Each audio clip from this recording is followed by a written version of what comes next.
Welcome to Dynamite Delight. There's something I got to address. There's something I really need to address. It's not that it's a problem, but I like to just say it, no matter what anyone likes and not like. One person left a comment, I believe it was on my NXT or my Raw review. He said, I can't take you seriously when you can't remember the names of the wrestlers. Pretty much that's what the person said. Man or woman, doesn't matter. And I said, basically in my comment, I botch. That's just me. But guess what? I may botch or forget. But I'm honest. What would you rather have? You rather have a wrestling reviewer who may remember everything about the shows, the merchandise, when it comes to the live events, when it comes to the pay-per-views and every storyline, but then isn't 100% an honest guy or girl. They have their own hidden agenda. Or do you want someone honest? I'm not perfect. I botch. I forget names. What you see is what you get. But at least you get an honest reviewer. 100% as honest as possible. That's it. If you don't like it, I can't tell you anything. If you're still watching me and you're not happy, you have to find someone to make you happy. You shouldn't be dealing with me. I mean, I know I botch. I know I mess up names. And I'm going to mess up names here because I have a tendency to forget. But at least I'm honest about my reviews. I will tell you exactly how I feel and what could be good, what is bad, and somewhere in between. Now, I've said that. That took almost 2 minutes. Let's move on to the show. First Grand Slam semifinals. That is Moxley versus Sammy Guevara. Now, I knew these guys were going to have a good match. I knew it. And to be honest, I also knew that Moxley was going to win. Look, there's no way they're going to throw Sammy at that title. Not now. As good as he is, and he's been a 3-time TNT champion, he's done very well when he was working with Inner Circle, when he was working with the Jericho Appreciation Society, which he still is. He's just not there yet. He just isn't. He's not ready to put in that position. Especially after the controversy of getting engaged to somebody, then breaking that engagement off, and then marrying Ty, and then having such controversy as basically getting nasty on all the social medias.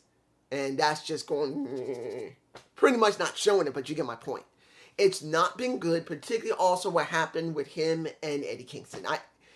There's just no way. But it does not mean he can't pull off a great match from his ass, which he did. He pulled a very good match with Moxley, and Moxley won. I'm not surprised. It had to happen.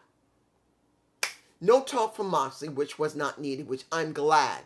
Because sometimes if you talk too damn much, it goes wrong. Now, after it was over, MJF wanted his moment. Now, seeing that he spoke instead of Moxley was the wisest thing to do. Made it very clear. That title's mine. I don't care who it is, either Chris, Mox, or Brian, I'm coming for mine. And basically chewing out the hell of all of Albany, New York. A boy, look, he's my boy. You love to hate MJF. If he was with me, I'm 5'8", maybe 5'8.5", due to the fact of my injury, my condition. It might be near 5'8.5", maybe 5'9". I can't remember when I'm near 5'8.5" or 5'8". I can't remember which one, but due to being off balance with my condition, I'm a little taller. Weird that a condition that makes you disabled actually has made me a little bit taller. But my boy, I'll be here. He'll be here. I love him, but he gonna chew my ass out saying, what the fuck's wrong with you, Crip? But he has that way to connect with the damn audience as a freaking great heel. He makes it very clear that that damn title is his.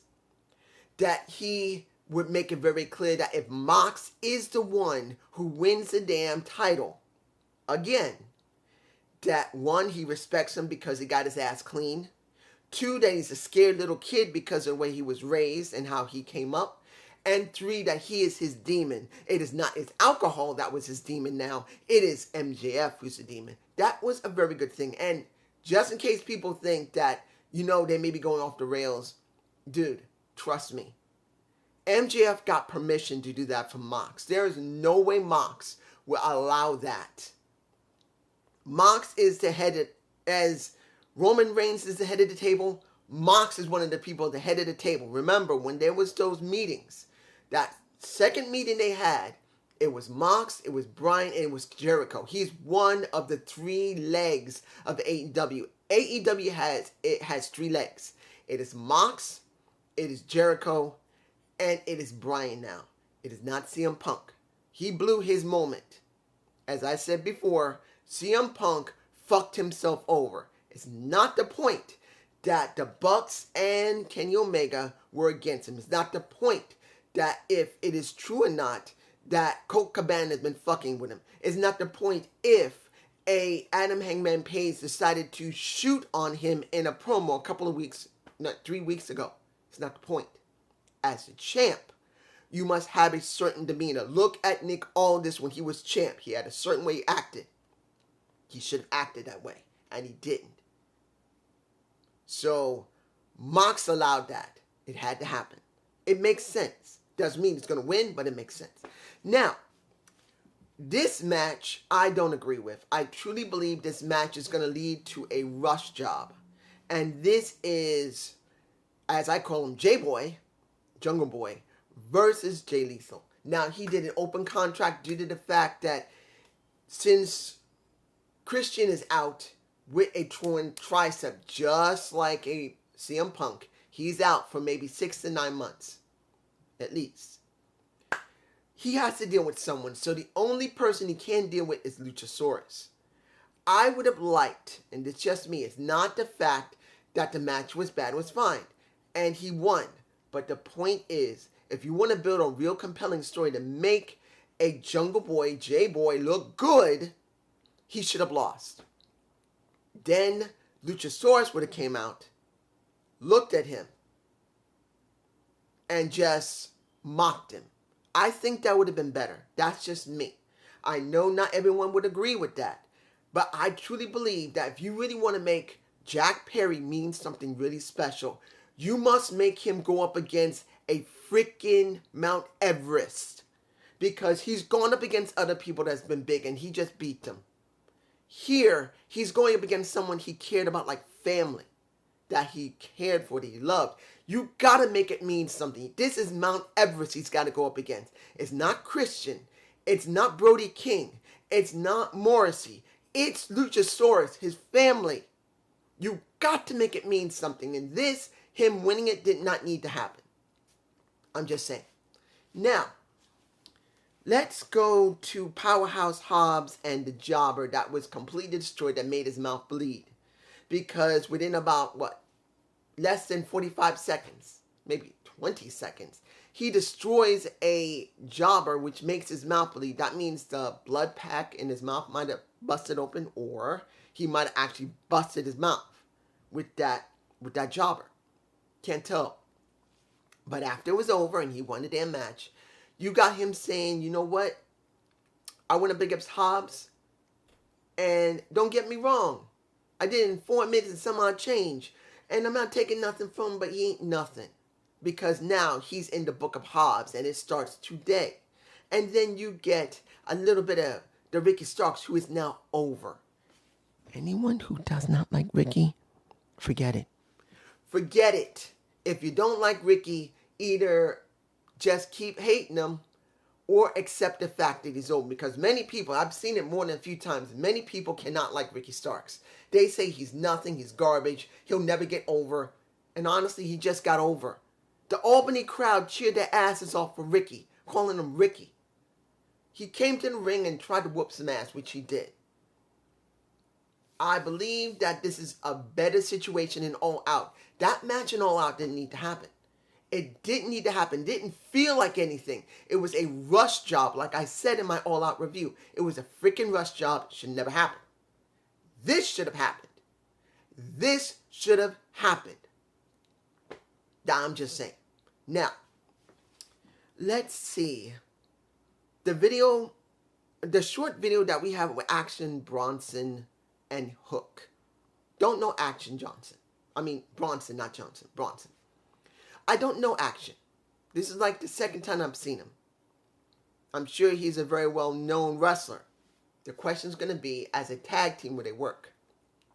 That little montage they showed about practice, fine. But until we see what's going to happen when they go up against the Jericho Appreciation Society, the question is going to be, will this mean something? And also, wouldn't it be good? And I'm just saying this. I understand Taz is trying to stay away from his son, but I truly, truly wish when he won that title that Taz had came from the commentary table, came to his son, and gave him a hug. I know Taz is a tough guy. So is Hook. But for the fans, they would have appreciated it more. I'm just saying it even though it's been weeks upon weeks since he won that damn title. I truly believe when he won it from Starks, he should have went from the commentary table, walked up, went to his son, either shook his hand or gave him a hug. Because that is legacy. That title is legacy for Taz, and now his son has it, and it doesn't feel like it's legacy. It just feels like a damn title. I knew he was going to win it. I even said he was going to win it somewhere at the end of this year. Didn't I say it? I don't even think anyone said it. I don't know if anybody said it. I might have been the only one that said it, and look what happened. Look what happened. It was me. Me. I'm the one that said this. You can go check my videos. I did say it months upon months ahead of time that when it comes down to Hook, he needs to get his father's title, and maybe, just maybe, Powerhouse Hobbs or a Ricky Starks who had the title would actually, I don't think I said Powerhouse Hobbs, but it could have been. You never know. But he would get it from him. I truly believe he should have done that with his dad. That's just me. Let's move on. Now, the match, I'm going like, I understand what he did it, but I knew what was going to happen. The Lucha Brothers versus Strickland and Lee for the AEW titles. Now, I'm not surprised it happened. It had to happen to give them something before the Grand Slam show. It had to happen. And it was a very good match. It would have been good if they won it, especially that Death Triangle is now the Trios champions.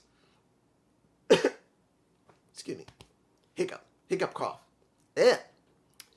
Anyway, was it necessary for Pac, after the match was over, understand, and I know I haven't said anything about the Acclaim when it came out, I'll give that in a minute, but I gotta say this.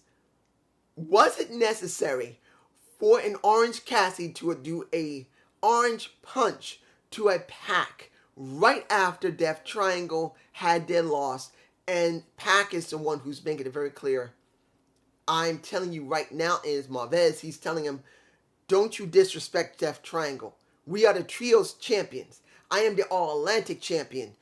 Just because they lost doesn't mean they lost everything. They are the best and so am I. And he's wiped out. Picks up the damn title and he says, I can't remember. I think he said, we'll see or we'll find out. Puts the title, walks away. I kind of thought it was going to be Ethan Page, and I'll get to the firm in a minute. But, really? Did he have to get knocked the fuck out? Did he have to get his ass folded, as they say now? Really? And when it came to the Acclaim, was the video, well, not the video package, but them coming out and talking. It was good. The crowd there was hot for the Acclaim because they are over as fuck. Honestly, they must win those titles next week. If Tony does not pull the trigger on them this time, because he should have pulled it at All Out, he should have realized how the crowd was going crazy, told the ref, and say to them, we're going to switch it. Yeah, I'm sure Strickland and Lee would have been mad, but it would have made more sense. But it better happen next week, because if they don't do it, oh, people are going to get very angry. I would rather see it on a pay-per-view, but since they had their shot at the pay-per-view and they didn't do it, this is what you get. Here's a match that I don't understand.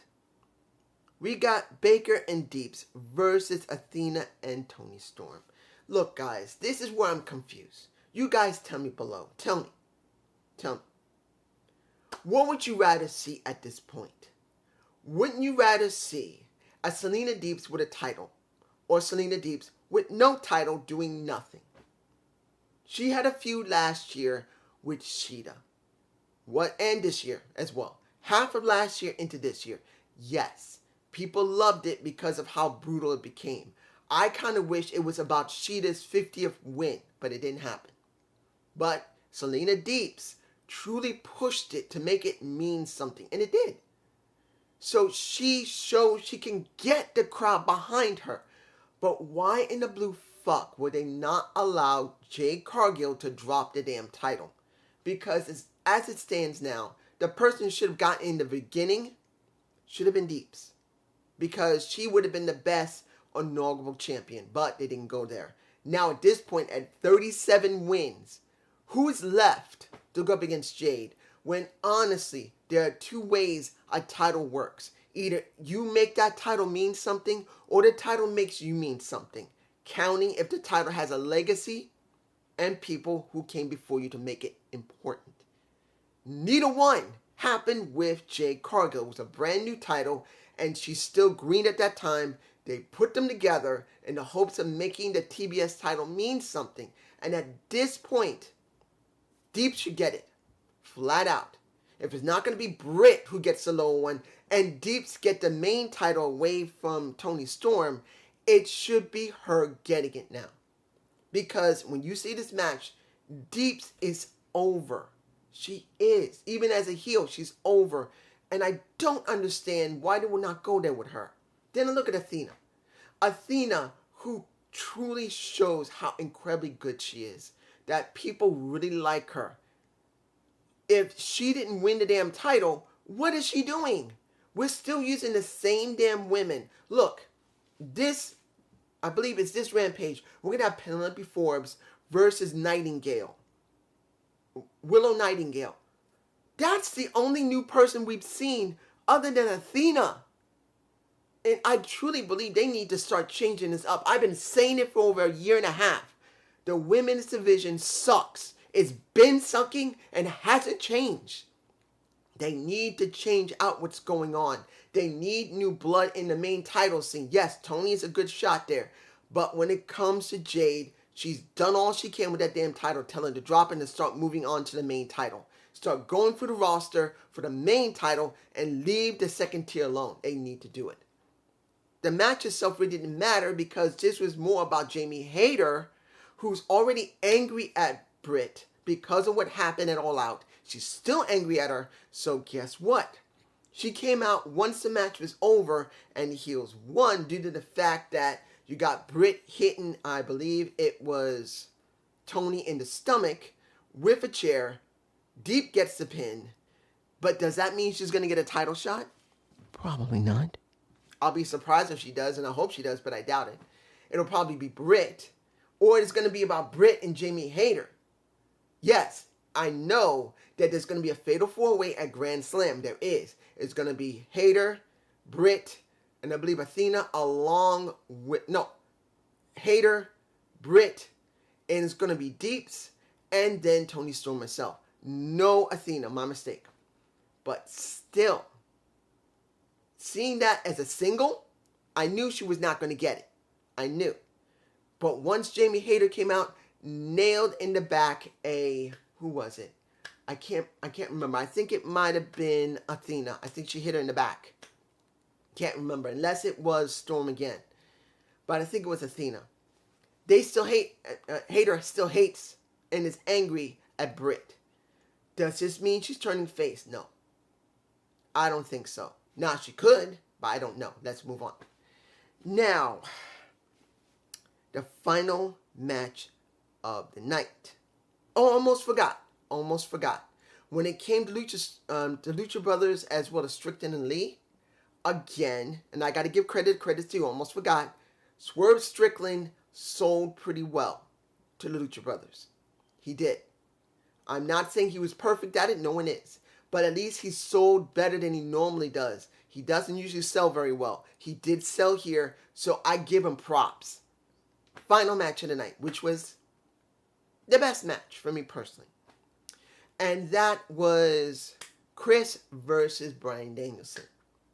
Now, supposedly, Bryan is part of the Blackpool Combat Club. Mox is part of the Blackpool Combat Club. We're going to have ourselves Blackpool versus Blackpool, if he won, which he did. This match was trying to give the fans one thing, that he has to struggle to get that damn title now.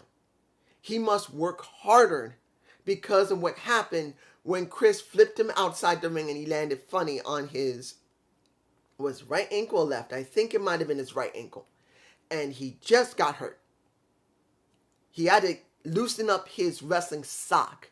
You know, I forgot that they don't all wear wrestling boots, because some wear sneakers, some wear boots, and some wear wrestling socks. I had forgotten all about the wrestling socks. I know they wear sneakers or boots, but I tend to forget there is another one.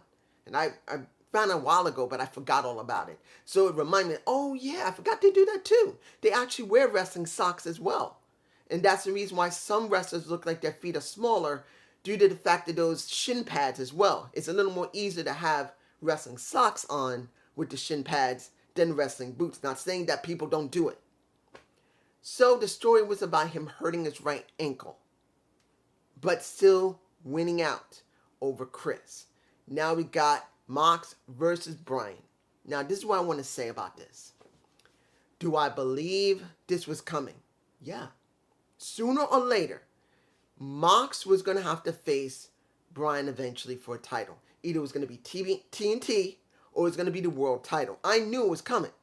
I knew sooner or later these two were going to go after a title together, and one of them was going to win it, and the other one was going to have to face that one to get that damn title. In this situation, due to the fact of what happened with CM Punk and the Bucks along with Kenny and several others who either suspended or fired, released, we now have a situation where Bryan and Mox are both going for it. So the question is going to be, who are they going to pull the trigger on? Now, Mox has now had the title 3 times. I don't know if they're going to let him hold it a 4th. So my guess, it might be Bryan, because at this point, this is what I felt. This is what I foreshadowed. What I thought was eventually going to happen maybe next year was going to be a heel CM Punk versus a face Bryan Danielson for either the TNT title, because no guarantee was going to stick with the AEW championship. He might have gone to a lower tier because they wanted to try and put somebody up to try and make things better, or at least give a story. So I didn't know if it was going to be the TNT or the world title. In this situation, it would have been the world. So now, this might be the time when they pull the trigger on Bryan. Not because he's ready for it, was because of what happened with CM Punk. I think they're going to pull it early. I think they were going to do it next year for CM Punk and Bryan Danielson. But now, due to Punk being out for maybe 9 months because of his tear in his tricep, I doubt they're going to wait that long. They got to do something different. I do not think they're going to let Mox take it again. Even though people won't have a problem with it, I think they're going to go into a new direction, and they're going to have Bryan win it. And then they're going to let him do it until either CM Punk comes back, if he's still in the roster. In other words, they may release his ass. Unless he's willing to do a public apology to the roster. Because, look, if you guys haven't heard how the roster is not too fond of Punk. They are not fond of him. They are pissed off. He's been rubbing people the wrong way for a little bit now. And then with this, he did not act like a real damn leader. He's supposed to be the champion and the locker room leader. He didn't act like that. He didn't give a fuck. He only cared about how angry he was because supposedly the Bucks pissed him off. Kenny pissed him off. Paige pissed him off. And he was already really pissed off when it came to Colt Cabana. And if it is true what he's saying, I'm not saying it is, that when he came in, he didn't care Colt was with him. He didn't care if he was in the same company. But if Colt was giving him issue and he tried to solve it, not saying it's true, he might still be lying through his damn teeth. And that we don't even know what the other side when it came to Colt Cabana is. Only thing I'm saying is, if he's telling the truth and he tried to make this straight, tried to make it right, and it wasn't possible, he allowed his anger to mess up his professionalism. And that's what we got here.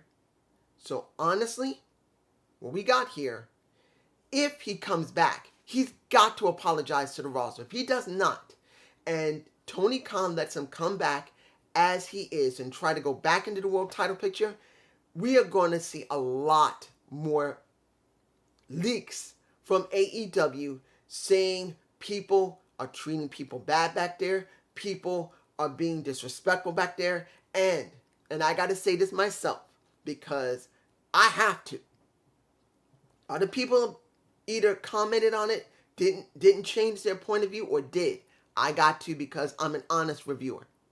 When it came to Big Swole, when we heard about her disagreement was going on, and then she being not wanting to go back, and then talking about it, we all chewed her ass out. Now, mind you, she made it easy to chew her ass out because of the way she acted. She acted unprofessional. It wasn't the fact that she was just saying simply that the roster isn't good, the women are not being treated right, and I wasn't being treated right. She tried to make it about racism. No. Jade Cargill has been holding on to the damn title for a long time. This isn't about racism. And she tried to make it about racism, and it backfired on her ass, even if she was being honest, and it looks like she was to a certain extent being honest. The way the roster is working, the way the executives are working, they were not working correctly. So part of what she said looks like it was true, but she tried to make it about racism. She tried to make it about her being freaking black. That's bullshit. Jade Cargill is a favorite of Tony. He don't give a fuck. He will put someone there that he thinks that he can depend on and that he likes. Big Swole, and I'm being honest here, I'm not against Big Swole, but when I looked at Big Swole, when she was she never went to Impact Wrestling, and I did see her maybe once in GCW, I never seen her on NWA. The only time I ever saw her was in AEW. Next to GCW once. There's nothing there. This, she's not that good. And that's not being disrespectful to her as a woman or a black woman. She just wasn't a very interesting wrestler. And I'm sure the other reviewers have said it as well. She was not that interesting. She didn't have anything. She wasn't like a Britt Baker. Definitely she's not like a Athena. She's not like a Jade Cargill or like a Kiera Hogan. Hell, Kiera's been working for nearly 10 years. She's got a character, even though they're not letting her show it much on mainline TV. She's got something. I've seen it in Impact Wrestling. I'm glad that she's in AEW, but they're doing nothing with her. And I've been saying that for a while, where I was worried that in the baddies she wouldn't be doing anything, and she hasn't. She's just background, and she deserves better than that. Instead of going like this, she should just say, I'm gone, because she don't got nothing. She should go back to the NWA or Impact. But that's just me. In the end, I understand what she was saying, but she screwed up making it about racism. It should have been about the roster and how it was. This was a good show. It was, with a good ending.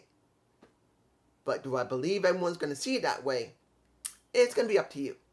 But this is just me. Have a good day. Have a good night. Peace.